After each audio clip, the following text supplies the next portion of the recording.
Boa tarde, Wilson. Boa tarde, amigos do CISO Advisor. Boa tarde, amigos do Cyber Snapshot número 17. Já estamos, hein? Boa tarde, Paulo. É uma felicidade, né? Estamos avançando e a nossa iniciativa tá dando certo. Legal. Olha, nós estamos aqui, o Wilson e eu, para comentar as principais notícias dessa semana. Localizamos aqui 8 notícias importantes nessa semana, Wilson. Começando aqui com aquela convergência entre pentest e inteligência artificial. Paulo, essa notícia eu selecionei ela até por uma frase que foi publicada, que é basicamente o seguinte: a IA por si só não executa ou encontra vulnerabilidade sozinha. Isso aí eu acho que vale muito a pena destacar isso, porque essa conversa de automação, daqui a pouco o pessoal exagera. Eu tenho que ter um pentester qualificado, um pentester experiente para ele conduzir este processo. Esse é o ponto. Não precisamos falar mais nada. Ideia muito bem colocada. Nós trouxemos essa informação foi trazida aqui e você vai contar ela mais detalhes. Foi um webinar que nós fizemos aqui com o Kaique Bonato e Bruno Teles. O Kaique é dono de uma empresa de pentest, o Bruno Teles guia um programa de bug bounty aqui no estado de São Paulo, não, no Brasil inteiro. E eles contaram isso, quer dizer, a IA está ajudando muito, mas também não é só solução, ela também tem problemas. Sim. Ela vai ajudar, ela é um apoio, ela é uma alavanca, podemos dizer assim. Tá? O Bonato, que justamente essa frase é dele, foi muito feliz. E olha que ele é um pentester muito experiente, tem vivência na área, e escutar isso de um profissional qualificado como ele me deixa muito, muito feliz. Eu acho que foi muito legal essa observação. Vale a pena a gente repetir aqui a observação dele, né? A observação, nas palavras dele, a IA por si só não executa ou encontra vulnerabilidade sozinho. Ponto. Exato. É isso. E com um aumento muito grande de falsos positivos, né? Que também é um problema. Mas a nossa notícia seguinte foi sobre uma projeção de CVEs para 2026, apontando para um volume recorde. E quem está empurrando esse número? Crescimento acelerado da superfície de ataque com IoT. Tá. Vamos lá. Essa notícia ela tem uma abordagem um pouquinho binária, né? A primeira é: a proliferação do uso de IoT era uma tendência que se concretizou. Hoje nós encontramos IoT em tudo, dentro da nossa casa, no local onde nós trabalhamos, tá? Tem IoT por todo lado. E o segundo aspecto é que o uso preferencial de IoT por agentes maliciosos é para compor rede de bot, para fazer ataque de negação de serviço. O que nós podemos dizer? Atenção aos senhores provedores de IoT, desse tipo de sensor, tá? Cuidem bem dos seus sistemas operacionais. Cuidem bem dos seus sistemas operacionais.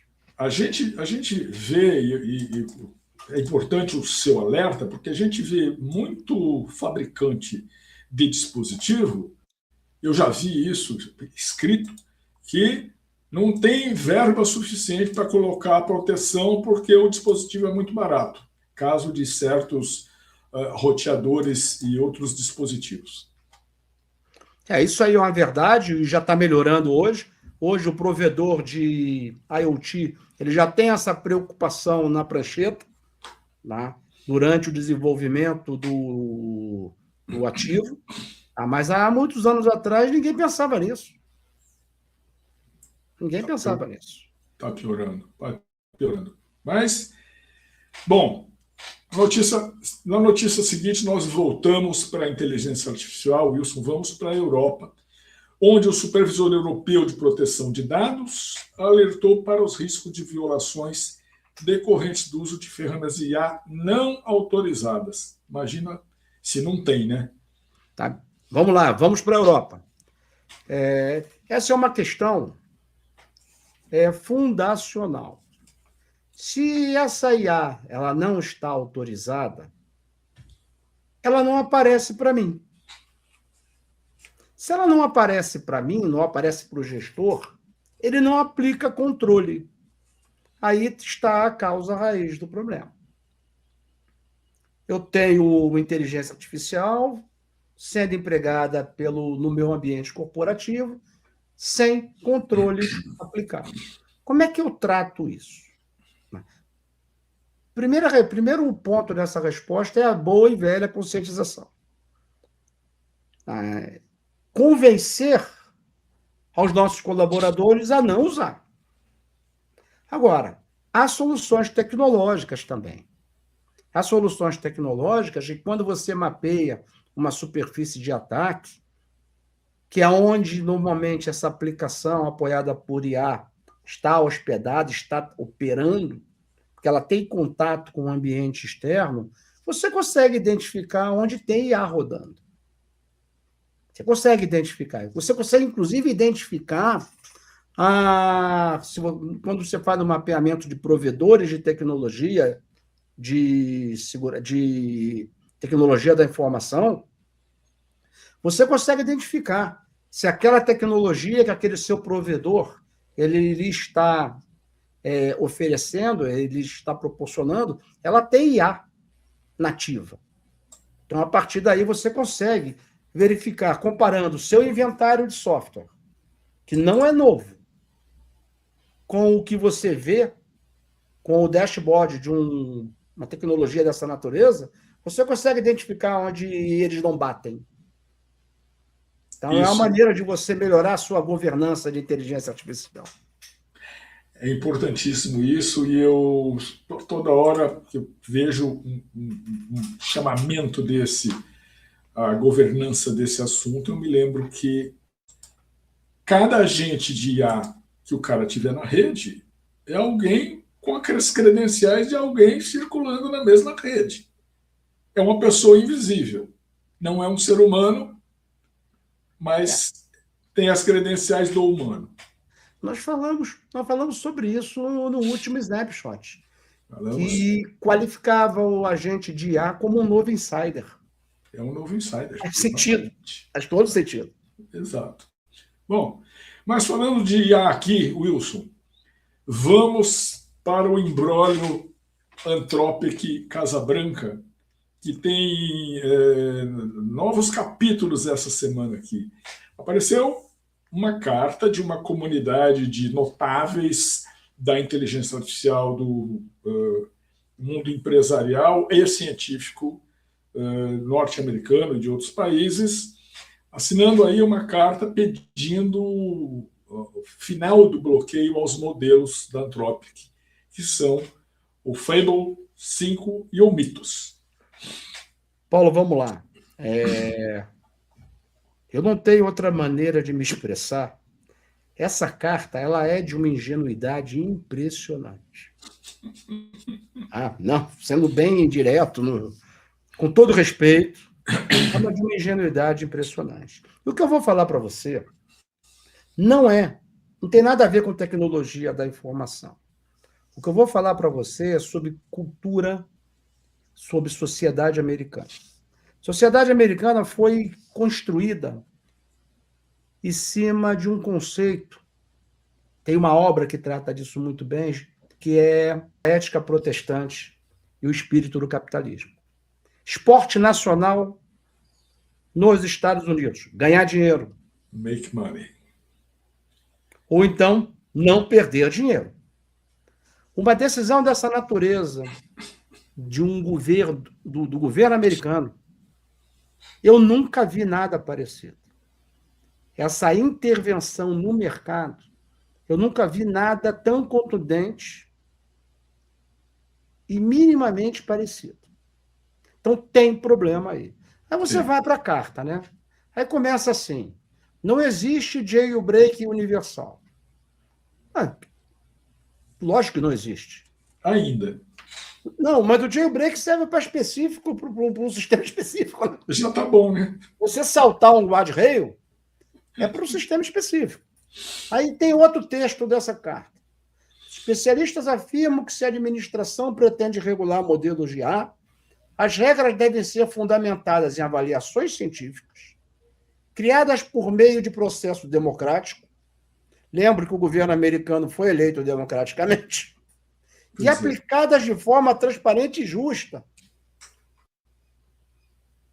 Está pesado. Tá. Tem coisa aí. Tem coisa aí. Tem coisa aí, eu acho que a turma tem que dar uma olhada com mais calma. Então vamos ver como é que isso vai evoluir.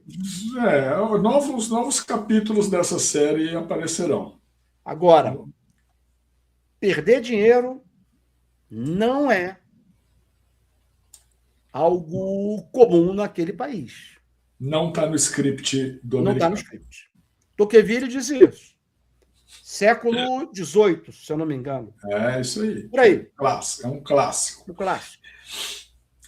Bom, mas nós vamos para um outro tema agora, que é uma informação da Norton, mas na verdade da GEM, de que está havendo muita vaga de emprego falsificada, imitando marcas famosas aí que a gente possa imaginar, simplesmente para roubar credenciais e aproveitar em alguma outra finalidade de fraude. Vamos lá, Paulo. Credencial hoje é o petróleo, tá? É o ouro. Vale dinheiro. Tá? Então, todos os artifícios que são utilizados, hoje nós estamos vendo uma proliferação de artifícios para se obter credenciais legítimos. E, normalmente, os artifícios que são montados, eles exploram o psicológico, fatores psicossociais. Vaga de emprego, benesses demais. Então a pessoa lê aquilo e acredita. Prêmios.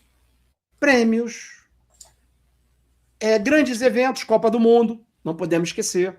Então o que acontece? A pessoa vai lá, acredita e acaba comprometendo uma credencial. O que eu posso dizer para você?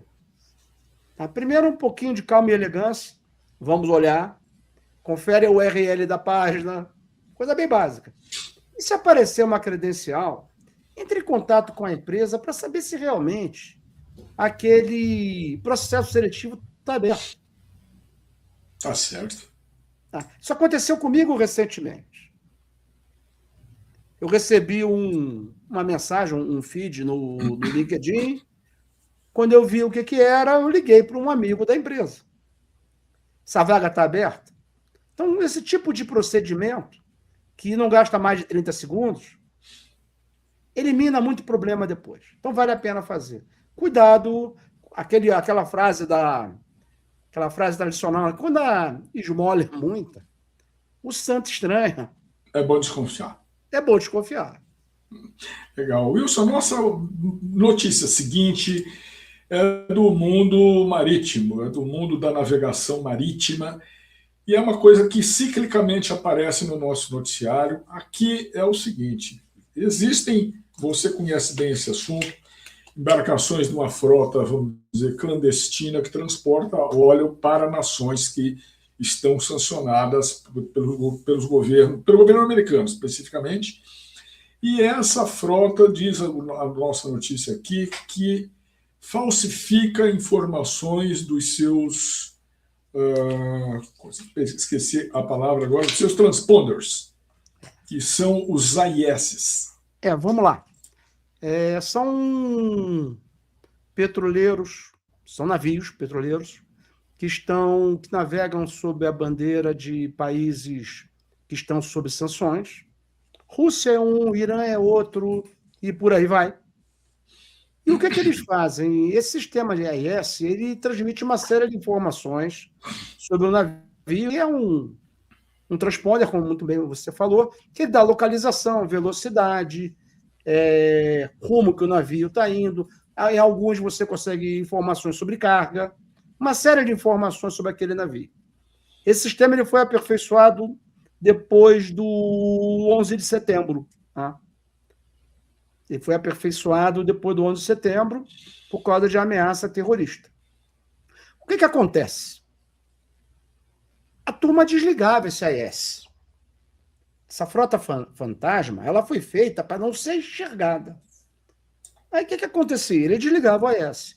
Agora, essa nova técnica, tática ou procedimento, que nós podemos dizer assim, de alterar as informações de localização, eu não sabia disso.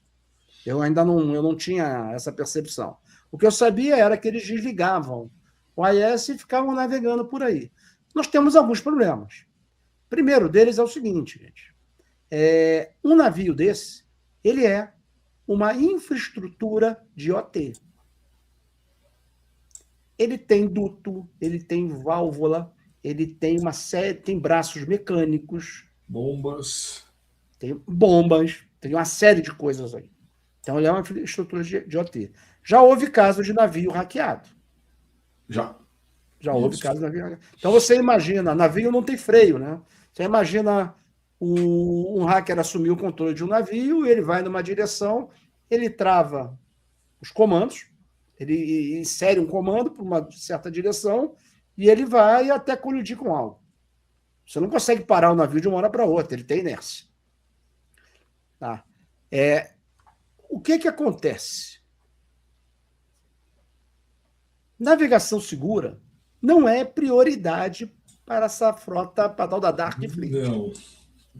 Não é. E um navio petroleiro, ele é um desastre ambiental ambulante. Flutuante. E sai flutuando por aí. Então, é interessante saber que isso acontece. Tá? As autoridades portuárias estão alertas a isso. Estão muito alertas a isso. Mas é um problema, não é tão novo, mas ele é um problema que existe. Legal. Nós temos mais duas notícias aqui, Wilson. Uma notícia sobre um risco de terceiros aqui, de cadeia de suprimento, representado por um plugin do WordPress, e uma nota importante sobre uma pesquisa de uma seguradora aqui sobre o perigo do ransomware e o estrago que ele faz numa empresa. Vamos lá, a questão do plugin, ele é um caso clássico de comprometimento de cadeia de suprimento de software. A WordPress é uma plataforma muito comum, muito popular, desenvolvimento de sites. Tá? O agente malicioso ele comprometeu um fornecedor de plugin. Tá? E nesse pacote você acaba comprometendo um grande número de usuários. O que acontece? Fornecedor de plugin, biblioteca, esse tipo de ativo, ele é muito visado. Então, ele tem que tomar providências de segurança mais rigorosas, pelo risco que ele agrega ao ecossistema que ele participa. Não é a mesma coisa, nós tivemos um problema no ano passado aqui no Brasil, em relação a Pix, onde um fornecedor de tecnologia da informação foi comprometido e vimos o que aconteceu. O que essa notícia não diz, e eu gostaria de saber, é como o agente malicioso obteve o acesso ao provedor do plugin. Isso ela não diz. E eu queria saber, porque se bobear, foi o bom e velho, se eu tiver que apostar, foi o bom e velho phishing. Então, provedores de software, tomem as suas medidas de segurança. Voltando ao caso do ano passado, existe uma norma do Banco Central que obriga que provedor de serviço de tecnologia da informação tenha seguro.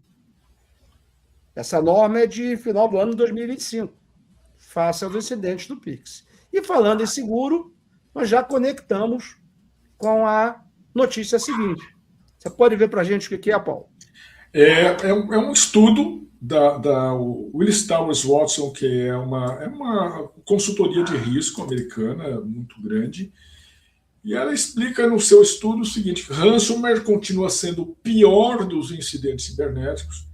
Uma recuperação de ransomware demora 25 dias e não sai barato. São 5,3 milhões de dólares. Vamos lá. Esse trabalho da WTW eu achei excelente. WTW é uma seguradora, tá? Uma seguradora peso pesado. Ela fez uma pesquisa com uma amostra muito interessante, mais de 5 mil sinistros, mais de 95 países. Pesquisa muito interessante. E ela nos traz números bem impactantes. Por exemplo, perdas por interrupção de negócio. 52% dos custos de um evento de ransomware. Nós falamos isso nas nossas aulas. Pagamento de resgate não é o maior prejuízo. 16%, como a WTW apresenta isso. Um outro ponto, o incidente de ransomware dura em média 25 dias para você tratar e para você restaurar. Então, ele não é uma solução rápida. Não é uma solução rápida. São 25 dias envolvido com isso. Agora, você imagina, 25 dias sem operar na sua plenitude, qual é o custo disso? E ele vai num ponto que eu gostaria muito de ter escrito essa notícia. Ele recomenda que as empresas desenvolvam playbooks, desenvolvam planos de resposta para tratar incidentes com ransomware. Ransomware é o problema hoje. Por que eu não vou construir vou fazer um plano de resposta genérico e não vou fazer um plano de resposta para ransomware, onde aquelas questões clássicas, paga resgate, não paga resgate, negocia, não negocia, já estão previstas? Esse é o ponto. Eu adorei essa notícia. Eu acho que é a mais relevante do nosso programa. E é aquilo. Eu gostaria muito de ter escrito essa notícia. Então, eu espero sinceramente, que você não tenha que escrever uma pior na semana que vem. Mas, como você bem diz, as notícias não nos decepcionam, né, Wilson? Não. Em termos de decepção, eu estou tranquilo. Agora eu espero que hoje à noite nós não tenhamos outra decepção. Bom, hoje tem jogo, então nós vamos nos despedir por aqui, vou me despedir de você e me preparar para o jogo mais tarde. Tá ótimo, Paulo. Boa tarde, pessoal. Boa tarde, Wilson. Boa tarde, pessoal. Bom fim de semana. Bom fim de semana a vocês todos.